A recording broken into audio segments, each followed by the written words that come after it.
अब हनुमान जी वहाँ तक तो पहुँच गए हैं जहाँ सीता जी जिस बाग में बैठी हैं, अशोक वाटिका में। लेकिन दिक्कत ये है हनुमान जी को कि मैं नया बिल्कुल आदमी हूँ, अपरिचित हूँ, मेरा वेश भी बंदर का है,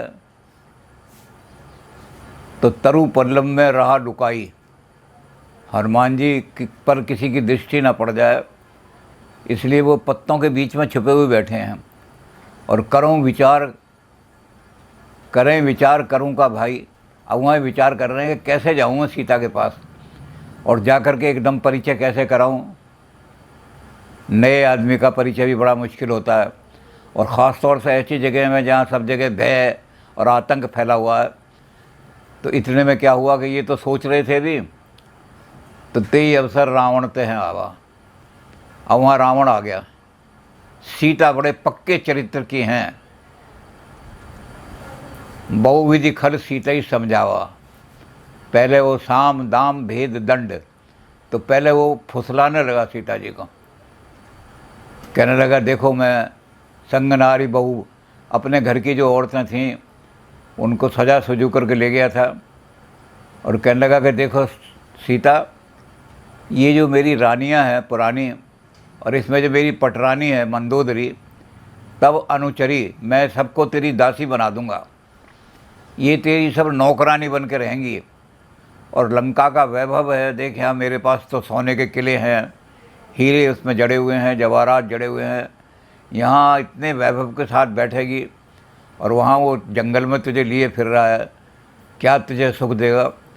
तो बहुविधि खल सीता ही समझावी, साम धाम भय वेद दिखावई। उसने पहले लालच दिया, फिर भेद कि राम को छोड़ दे, राम में क्या है गुण है, जंगलों में धोखे खाता फिर रहा है। और फिर जब सीता जी ने कुछ नहीं किया, सीता जी को बड़ा वैभव दिखाया, तो सीता जी ने क्या किया, तिनका उखाड़ा ज़मीन में से, तृणधरी ओट कहत वह देई। अब इसके दो अर्थ निकलते हैं। एक तो ये है कि पर पुरुष से, जिस आदमी से आपको भय हो या जो निर्लज्ज आदमी हो, ऐसे आदमी के साथ जाने के कभी उसके सामने नहीं जाना चाहिए, ओट कर लेनी चाहिए। तो तृणधरी ओट, तिनके की ओट कर ली सीता जी ने रावण से पहले।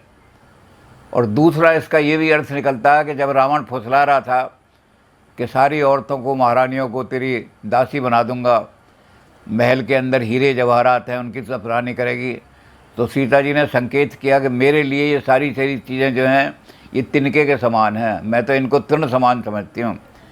मैं भौतिकवादिनी नहीं हूँ कि भौतिकवाद के चक्कर में आ जाऊँ। तो सीता जी ने उसको तिनका दिखाया, रावण जो था एकदम तलवार निकाल ली उसने।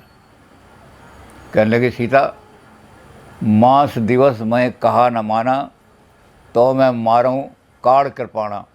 बस अगर 1 महीने के अंदर तूने अपना मन नहीं बदला, तो बस ये कृपाण जो है, सीता जी निडर बैठी हैं। सीता जी का चरित्र बड़ा सुंदर कांड में उभर के आया। जब उन्होंने कहा ना सुंदरे सुंदरी सीता, पहले तो कहा कि सीता का कितना सुंदर चरित्र है कि रावण जैसे बलशाली आदमी के सामने भी सीता जी उसको डांट रही हैं। और सीता जी कहने लगी कि श्याम सरोज दाम सम सुंदर, मेरे राम की भुजाएं जो हैं वो भक्तों को, अपने जो उनके आश्रय में आ जाते हैं, उन्हें तो वो ऐसे लगती हैं सहारा देने वाली जैसे नील कमल की धारा हो। और दुष्टों को, तेरे जैसे दुष्टों के लिए वो ऐसे हैं जैसे करी कर सम दस्कंदर। जैसे हाथी की सूंड होती है, और हाथी जब अपनी सूंड में पेड़ को भी पकड़ ले तो उखाड़ के फेंक देता है, तो राम की भुजाओं को तूने देखा नहीं है।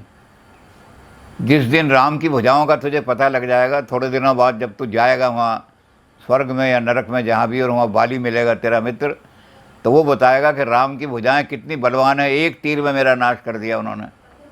तो अभी तूने वो भुजाएं देखी नहीं है, इसलिए तू मुझे डरा रहा है। जिस दिन राम की भुजाएं तेरे सामने आ गई, तेरा नाश कर देंगी। और भी बहुत सारी बातें कही। कहने लगी देख तू खद्योत के समान है, जुगनू जैसे होता है। तो खद्योत समय कबहू की नल नहीं करे। कमल का फूल जो होता है जब खिलता है, जब सूरज की रोशनी पड़े, और जुगनू ये चाहे कि मैंने रोशनी डाल करके कमल खिला दूं तो कमल नहीं खुद सकता। तो तेरे जैसे लोग तो मेरे राम के सामने खद्योत के समान हैं, जैसे जुगनू होते हैं।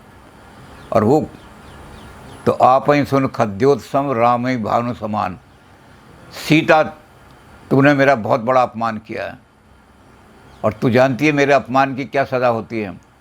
तो सीता ने कहा, मेरी तूने अगर देखी तो मेरा भी प्रण सुन ले। मैं प्रतिज्ञा करके बैठी हुई हूँ, तू टाल नहीं सकता। तो कहने क्या प्रतिज्ञा है? कि या तो राम की भुजाएं मेरे शरीर को छुएंगी, मैं पतिव्रता नारी हूँ, दूसरा आदमी है, तो राम की भुजाएं मेरे शरीर को छुएंगी, और या तेरी ये तलवार मेरे शरीर को छुएगी, तीसरी चीज़ मेरे शरीर को नहीं छू सकते। तो रावण ने एकदम तलवार निकाली, जो कहा अच्छा अभी तेरा सिर काट देता हूँ। लेकिन रावण की पत्नी सच्ची पतिव्रता नारी है, और सच्ची पतिव्रता वो होती है जो अपने पति को सही सलाह दे। उसने पति के हाथ पकड़ लिया, उसने कहा कि एक मजबूर औरत जो तेरी कैद में पड़ी हुई है और तू अपनी तलवार दिखा रहा है, पति देव बहादुरी से, वीर से अगर कहीं इस वीरता से हर के लाता है इसको, और वहाँ युद्ध करता और युद्ध में हर के लाता, तो जानते हैं कि तो मैं तनिया ने उसे नीति बुझाई कि हाथ उठाना ठीक, तलवार उठानी ठीक नहीं। तो खैर रावण ने कहा मैंने तो इसे 1 महीने का टाइम दे दिया है, ये मेरा अपमान कर रही थी इसलिए।